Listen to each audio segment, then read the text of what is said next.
Il y a l'idée d'une unité qui est hyper importante au cinéma et dans tout spectacle.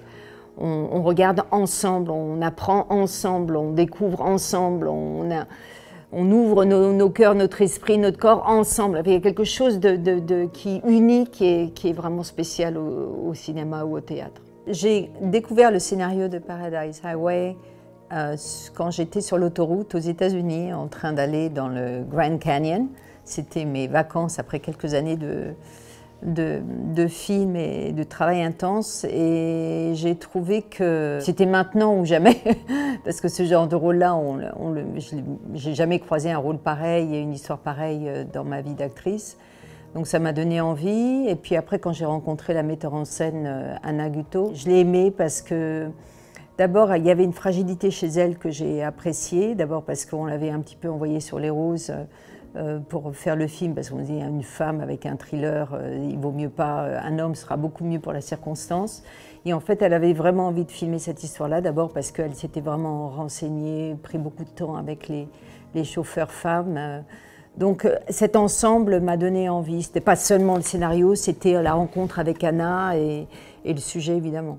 Quand on tourne un film, j'en ai tourné un petit peu aussi bien en Asie qu'en Afrique du Sud, qu'en Europe, dans différents lieux aux États-Unis, en Amérique du Sud, on oublie, moi je trouve, d'où on vient. On est plus en phase avec les sensibilités entre metteurs en scène, acteurs, mais aussi chef opérateur et l'ensemble de l'équipe, parce qu'on doit faire un tout, une unité. Moi c'est plus ça que je ressens. C'est pareil quand on me pose cette question, est-ce qu'il y a une différence entre tourner avec un homme ou une femme? C'est pas là qu'est la différence. C'est plus la sensibilité, c'est plus l'intelligence, la rapidité d'esprit, et aussi cette espèce de confiance qu'un metteur en scène doit donner à ses artistes pour que on puisse déployer nos ailes d'artistes finalement.